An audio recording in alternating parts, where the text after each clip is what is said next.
Today our story is called Bird Count, written by Susan Edwards, Richmond, and illustrated by Stephanie Pfizer Coleman. And this book is about going out and looking at birds and counting them for a bird count. I shake Mom in the dark. Wake up, sleepyhead. It's bird count day. One Sunday each winter, we take part in a bird census called the Christmas bird count. On this day, we go out and count every bird we see or hear. Now, when you hear the word census, that means a count. So when you go out and count something. Mom says helping with the bird count makes us citizen scientists. Citizen scientists are ordinary people who do real science research. We aren't the only ones either. Today, from the far north of Canada all the way down to Antarctica, people are counting birds. Bundle up, Ava, Mom says. It's cold outside. I find my fuzzy hat and my warmest coat. I'm glad we're not birding in Antarctica, because of course that would be really cold, wouldn't it? Knock, knock, knock. It's Big Al. He's our team leader. There are 10 teams in our count circle. Each team counts the birds in one area. Our team follows the same route every year. Fields, woods, wetlands, neighborhoods, even the center of town. You never know where you'll find birds. Hey, Ava, says Big Al. What are the rules again? He knows I know them, but he tests me every time. Count every bird you see or hear, I tell him. Make sure at least 2 people see or hear it, and don't count any bird twice. The last one is hard, but we do our best. Did you bring the scientist's most important tools? Asked Big Al. Mom's got her binoculars. I've got the field guide, and Big Al has a notebook and pencil. But that's not what he means. Our eyes and ears, I say. That's right, says Big Al. It's still dark when we back out of our driveway. I roll down my window and hear an owl. Who's awake? Me too, it calls. We can't see it, but we all hear it, so it counts. Why don't you take the tally today, Ava? Big Al hands me the notebook. I look at Mom and smile. This is my first time. I write Great Horned Owl at the top of the page and make a simple mark. Chickadee-dee-dee-dee! A chickadee calls good morning. I add it to the list. I'm going to be busy today. And if you see, the list is right here. All right, and a tally mark is just a line. There's our great horned owl, a picture of one. And here is a chickadee. In case you see one, you could write that down on your list. As the sun comes up, a V of birds flies overhead. Long necks, slow wing beats. Canada geese flying over. I make 4 up and down slash marks and 1 across for a bundle of 5. That's the way to tally, says Big Al. I'm keeping an eye out for a big black bird called a raven. I saw one 2 years ago, but not last year. Big Al says ravens are rare around here. I hope we'll see mine again today. There's our Canada goose, like the ones that we have in Rochester. All right, let's check out this field, says Big Al, shooing us from the truck. It's freezing, but birds don't mind. 8 small birds dip and glide, right at us, and then veer away. That means they go away. Goldfinches aren't gold in winter, so the color won't help us, but we know them by the way they fly. 1 bundle of 5 and 3 straight marks, so it looks like they have 5, 6, 7, 8, right there. When you get to the fifth one, you always put a tally halfway diagonally across so that it shows that it's a bundle of 5. A bigger bird jumps to the top of a bush. I lose sight of it for a moment. Then it flaps away in a flash of gray and white. Mockingbird markings. But Mom and Al missed it, so it doesn't count. Here is a goldfinch. But remember, they're not gold in winter, but they know it by the way they fly. Nothing flying right now, Big Al observes. We scan the trees, that means they look in the trees, looking for familiar shapes. Tallest oak, Mom whispers, 2 o'clock. Big Al and I read the tree like a big clock face, with noon at the top and 6 at the bottom. So they'll start here and then they just go with their eyes all the way, looking for birds. And there it is. A big bird of prey with no feathers fluffed up. Its back is brown, its belly white. One red-tailed hawk. Let's find its mate, Al says. He and Mom search the other trees, but I stick with the same tree, sure the other hawk is there. I check the tree again. 6 o'clock, I say, close to the trunk. Good eye, Ava, says Big Al.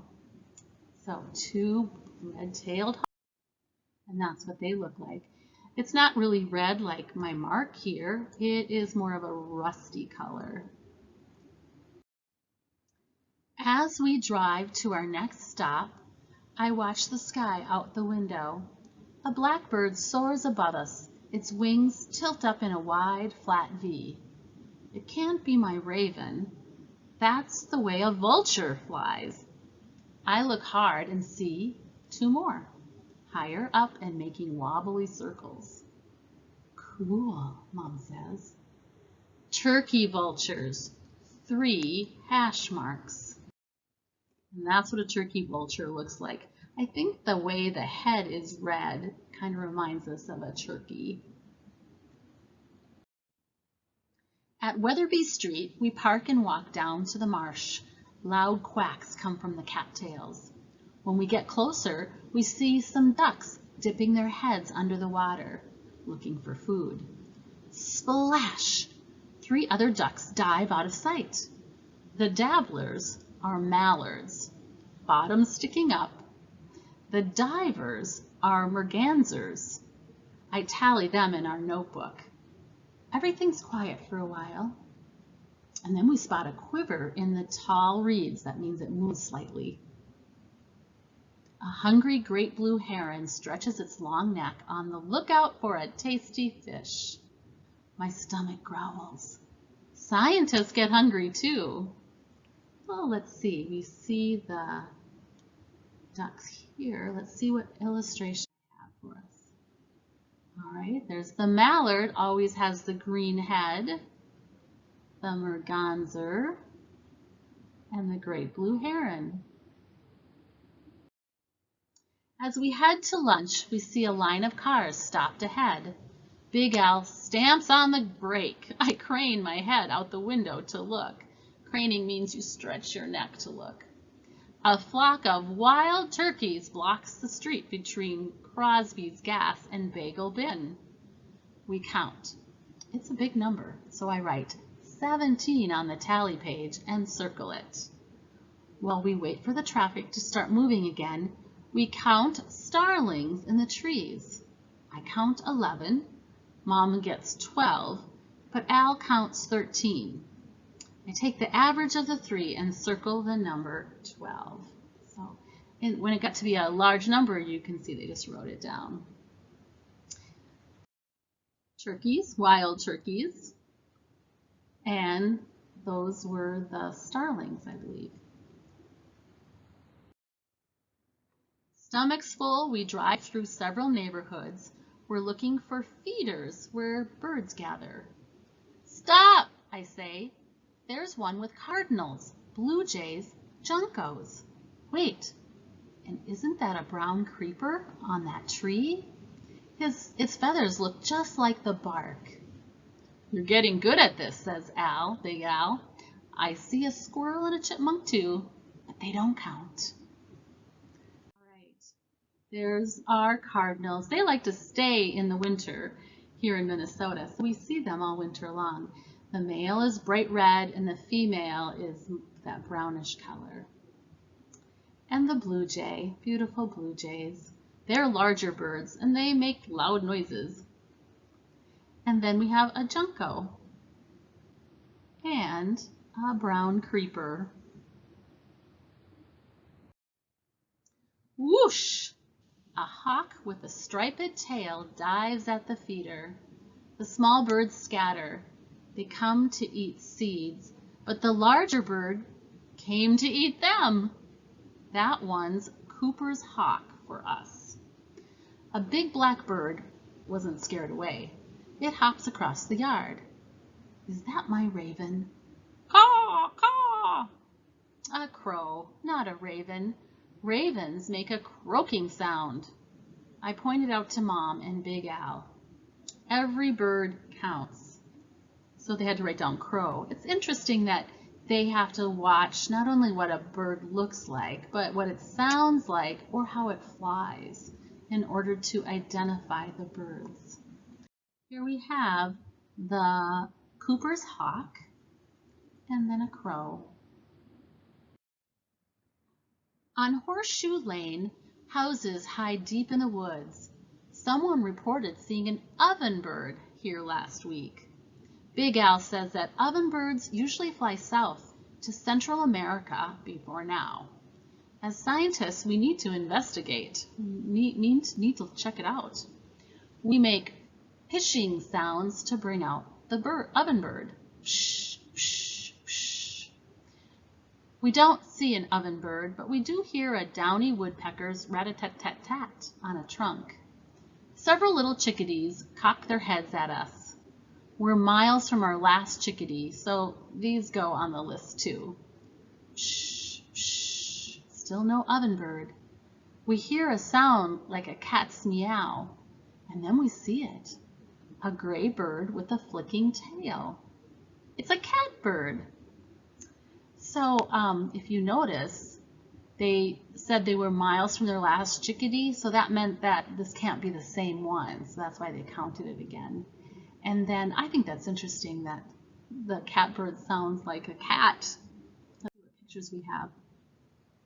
The Downy Woodpecker, and I believe that's the catbird. Back on the road, I see movement in Kirkerbit's farm's fields. Geese in the corn stalks! Count 'em, says Big Al. 1, 2, 3, 4, 5. Uh-oh, says Mom. That's the same number as our flying flock. They probably landed here. No hatch marks this time. We already tallied these geese.